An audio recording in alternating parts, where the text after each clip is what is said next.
Hey everybody, it's Shaman Sister Sin, and you're listening to the Meditations and More podcast brought to you by Transrelational Healing, ShamanSpiritCenter.com, and LittleShaman.org. That's me, Little Shaman. Today I wanted to talk to you about enablers. When dealing with narcissists, people who function as enablers can be a large part of the equation, so I thought we could talk about it on the show today. The definition of the word enabler is a person or thing which makes something possible. When we're talking about narcissists, enablers are generally considered to be people who enable the narcissist's delusional narratives and subsequent toxic, harmful behavior. This could look like a parent that defends their adult child no matter what and bails them out of any trouble they get themselves into, or a friend who agrees with the narcissist and backs the narcissist play no matter what it is. What we usually see, in other words, are people who make efforts to support the narcissist's behavior or choices and or try to prevent the narcissist from facing the natural consequences of these choices or actions, the things which would naturally happen as a result of doing something,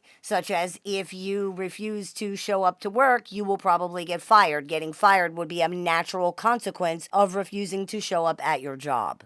This is often seen as, quote, protecting the narcissist or, quote, helping them, but the reality is that it's neither. When people are not permitted or even forced to face the consequences for their actions, they cannot learn. This is not helpful. Not only is it not anybody's place to, quote, protect a grown adult from the consequences of their own actions and choices, but doing so helps reinforce the narrative that there are no consequences for those people because someone else is going to take responsibility. Somebody else is always going to step in. Now, this is not to say that if there were no enablers, a narcissist would learn anything. It's extremely doubtful, given the way that this pathology works and how rigid it is. But often when enablers are present, even the possibility of this happening just disappears. It can also unfortunately be the case, though, that allowing narcissists to face the natural consequences for their actions will result in other people facing them too. And these are often innocent people who had nothing to do with anything, such as the narcissist's children. For example, if your narcissistic sibling squanders their money or refuses to be responsible and pay their bills, your parent might pay their electric bill for them, not because they want to help or protect the narcissistic sibling, but because they don't want the grandbaby sitting over there in the dark. This is a very difficult situation for people who don't want to be enablers, but who care about the narcissist's hostages to fortune, such as their children. Narcissists, of course, will often take full advantage of this, seeming to believe that it's the responsibility of other people to take care of these problems whenever they come up. The answer is never that they need to be more responsible, but that other people need to do, quote, what's right in the situation, even though the narcissists themselves did not do what's right and might even be refusing to do what's right. It's amazing when you think about it. Them not providing for their own children or their own family or doing the right thing is not proof that they don't care about those people, but somehow it's proof that you don't, which is apparently a horrific crime that requires massive levels of backlash and punishment just for even being suggested. The sheer volume, the level of mental gymnastics and denial required here is really just extraordinary when you actually stop and consider it. However, it is what it is. That's how this works, and it is therefore not uncommon that people become enablers unwillingly or without realizing it, at least at first. This is often the case with people who are in the narcissist sphere of influence, such as family, friends, and spouses. When someone is in a relationship with a narcissist, it's not uncommon for them to talk about the narcissist's enablers. This is usually referring to people who support the narcissist and or condone their behavior. People who are being mistreated by narcissists generally don't count themselves as being among the narcissist's enablers, in other words. But as we discussed earlier, the definition of the word enabler is a person or thing which makes something possible. Doesn't say anything about agreeing with what's happening or condoning anything. It just says a person or a thing which makes something possible. This is worth considering for a second because it means that someone doesn't have to agree with, support, encourage, or condone behavior in order to be an enabler. All they have to do is make the situation possible, whether they actually agree with it or not. This means that when we are voluntarily continuing in relationships or situations with narcissists at all, we are enabling them, even if we're fighting them about their abusive, toxic behavior the entire time. This is a surprising realization for a lot of people, and it's an admittedly bitter pill to swallow, but it is the reality of things if we look at them. No matter how much we disapprove, if we're tolerating the behavior, we are enabling it. It's important to remember this is not intended to make anybody feel bad. It's a big club and we're all in it. We don't know what we don't know until we know it. Therefore, it's not about blaming anybody. This is intended to offer a more realistic perspective on the situation so that people can make informed decisions using as much information as possible about the dynamics and what's really going on. Now, there are some situations where people have to remain in the situation, at least for now.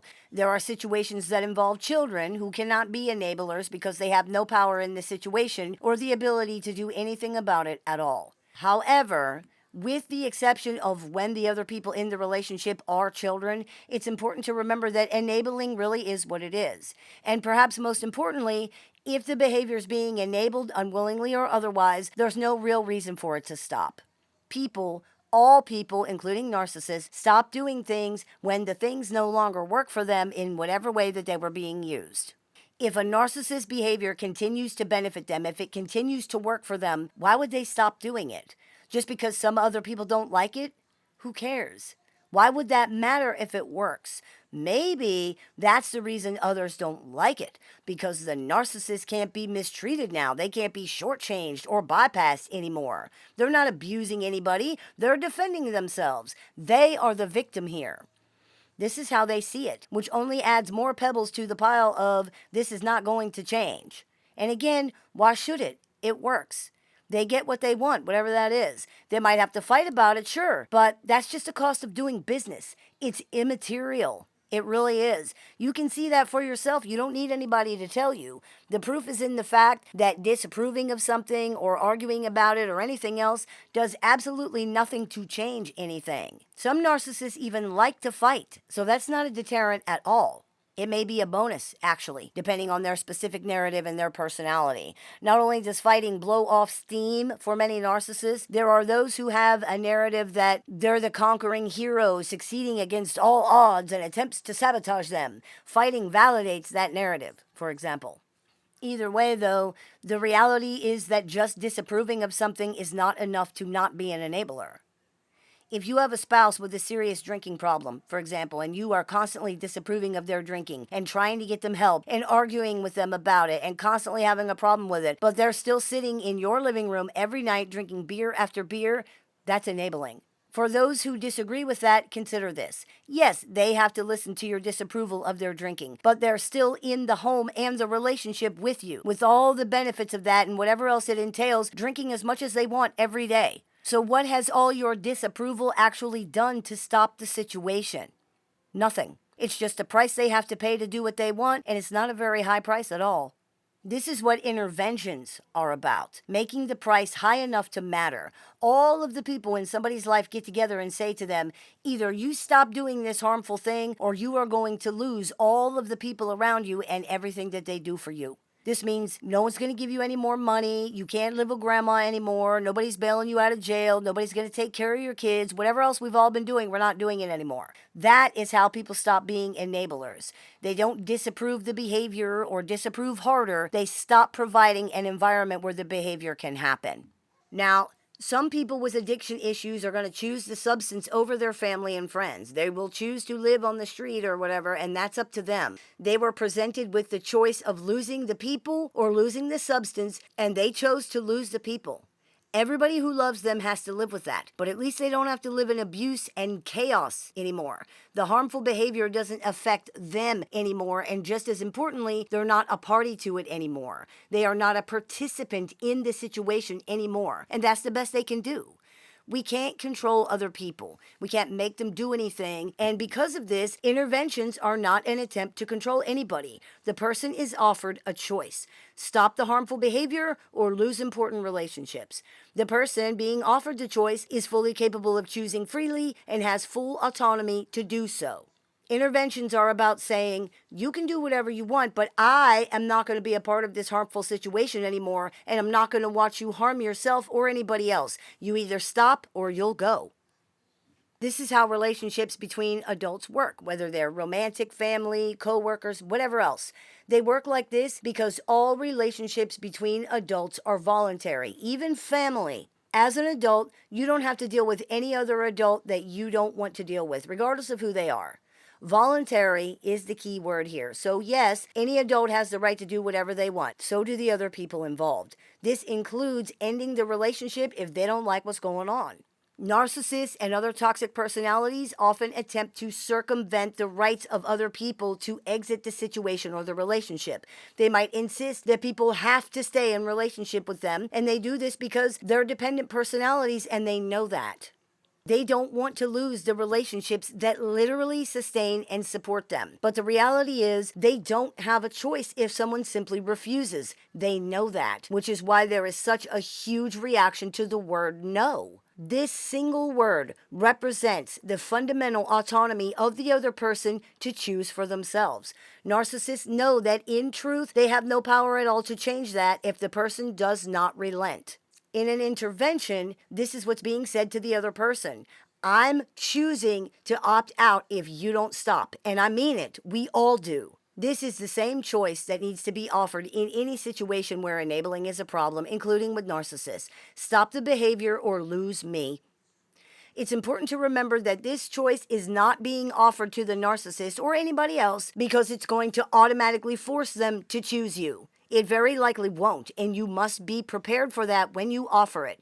This is not a scare tactic or a manipulative ploy to force this person to get under your control. This choice is being offered to the narcissist because you have decided that you are not going to keep participating in something toxic and unhealthy. They can either stop or they can go, and they very well may choose to go. This is the choice that we are all faced with when dealing with narcissists. If we want the behavior to stop, then we have to stop it. And since we can't control other people, the only way to stop it if they won't is to get away from it and them. This means that we're not going to be able to have a relationship with that person.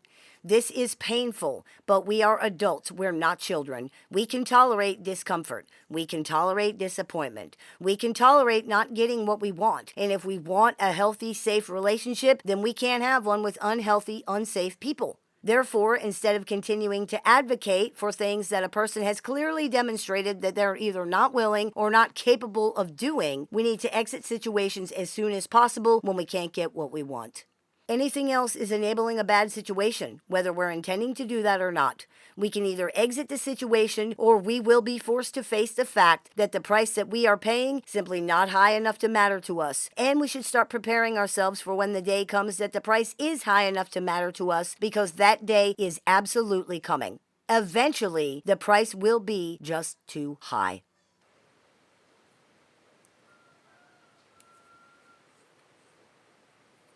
I hope that clears a few things up for you. As always, I look forward to your comments, questions, and suggestions, so please keep those coming. I take appointments online, over the phone, via text, via messenger, via email, through Skype, and through Zoom for clients worldwide. So if you're interested in speaking with me one-on-one, you can visit littleshaman.org to do that.